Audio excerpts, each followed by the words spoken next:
Thank you. The stage is yours. Thank you.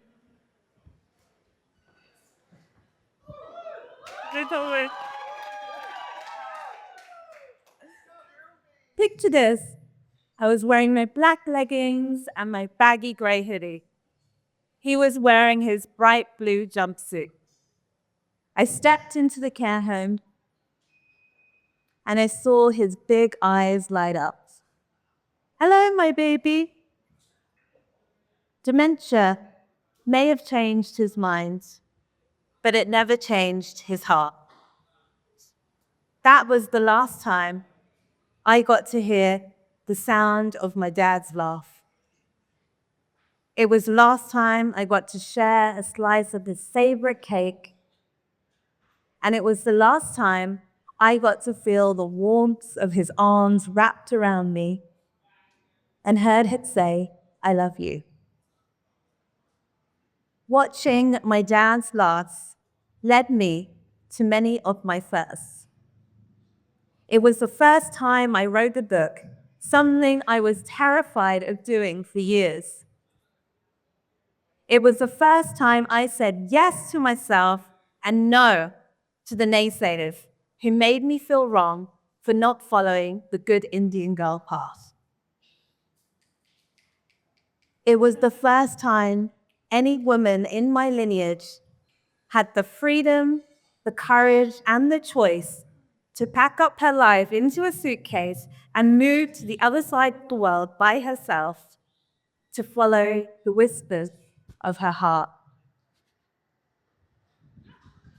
It was the first time I chose to bet on myself, leave my corporate job, and trusted that my mission, my skills, and my experience would be enough for me to become Pooja, the marketing business owner.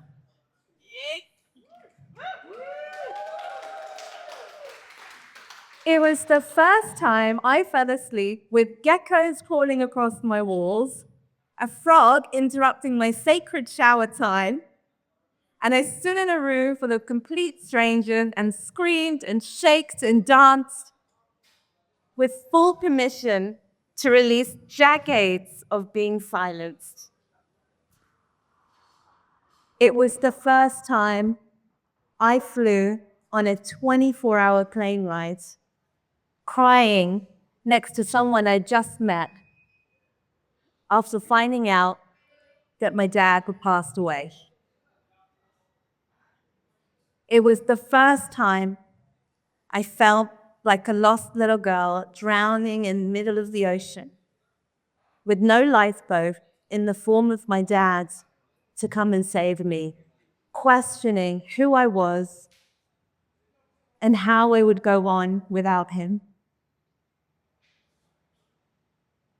It was the first time I sat in the darkness and I made a promise to myself that I would show up for me and for him.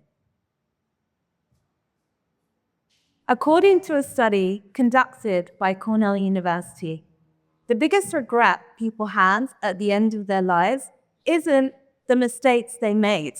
It is the risks they didn't take and the dreams they didn't follow. The truth is, we don't need to wait for the goodbye to wake us up. We can choose to become fully alive in this moment. And that's why I'm so passionate about helping people to be seen, heard, and paid for their gifts. Because when we show up fully, we don't just build businesses, we create movements and legacies.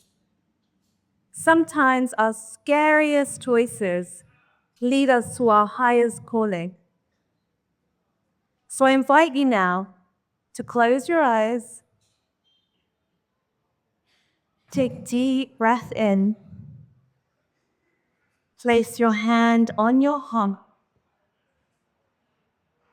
and ask yourself, what is one inspired first that I can take this week that aligns with the legacy that I want to leave behind.